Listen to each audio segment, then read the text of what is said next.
ರಾಜ್ಯದಾದ್ಯಂತ ಒಂದೇ ಒಂದು ಪ್ರಾರ್ಥನೆ, ಒಂದೇ ಒಂದು ಜೈಕಾರ ಕೇಳೋದಕ್ಕೆ ಸಿಗ್ತಾ ಇರೋದು, ಅದು ಜೈ RCB. ಈ ಸಲ ಕಪ್ ನಮ್ದೆ ಅಂತ ಹಲವು ಕಡೆ ಹಲವು ರೀತಿಯಲ್ಲಿ ಅಭಿಮಾನಿಗಳು ತಮ್ಮ ಅಭಿಮಾನವನ್ನ ತೋರಿಸುತ್ತಿದ್ದಾರೆ. ಇವತ್ತು ಕಲಬುರಗಿಯಲ್ಲೂ ಕೂಡ ವಿಶೇಷ ಪೂಜೆ ಪುನಸ್ಕಾರವನ್ನ ಮಾಡಲಾಗಿದೆ.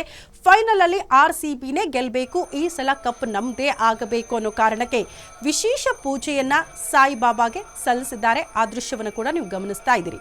ರಾಜ್ಯದಾದ್ಯಂತ ಹಲವು ಜಿಲ್ಲೆಗಳಲ್ಲೂ ಕೂಡ ಅಭಿಮಾನಿಗಳು ಈ ರೀತಿ ಅಭಿಮಾನವನ್ನ ತೋರಿಸಿದ್ದಾರೆ. ಬೆಳಗ್ಗೆಯಿಂದ ಅಂದ್ರೆ ಹಿಂದೂ ಸಂಪ್ರದಾಯದ ಪ್ರಕಾರ ನಮಗೊಂದು ನಂಬಿಕೆ ಏನಪ್ಪಾ ಅಂದ್ರೆ ಏನೇ ಒಳ್ಳೆ ಕೆಲಸಗಳಾಗಬೇಕು, ಏನೇ ಜಯ ಸಿಗಬೇಕು ಅಂದ್ರೆ ಮೊದಲು ದೇವರಿಗೆ ಪೂಜೆ ಮಾಡಬೇಕು, ದೇವರ ಹತ್ರ ಪ್ರಾರ್ಥನೆ ಮಾಡಿದ್ರೆ ಎಲ್ಲವೂ ಕೂಡ ಸಾಧ್ಯ ಅನ್ನುವಂಥ ನಂಬಿಕೆ. ಹಾಗಾಗಿ ಇವತ್ತು ಮ್ಯಾಚ್ಗೂ ಮುನ್ನವೇ ಎಲ್ಲ ಕಡೆ ಅಭಿಮಾನಿಗಳು ದೇವರ ಮೊರೆ ಹೋಗಿ ವಿಶೇಷ ಪೂಜೆ ಪುನಸ್ಕಾರ ಮಾಡ್ತಿದ್ದಾರೆ.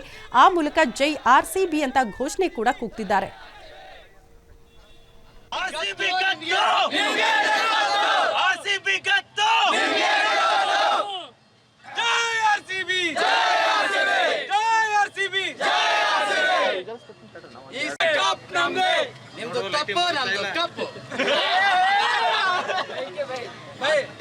ಮಾತಾಡ್ರಿ, ಯಾರ ಕರೆಕ್ಟ್ ಡೀಟೇಲ್ ಮಾತಾಡ್ರಿ. ಸ್ವಲ್ಪ ಕಲಬುರಗಿ ಶಾಣ ಬಸವೇಶ್ವರ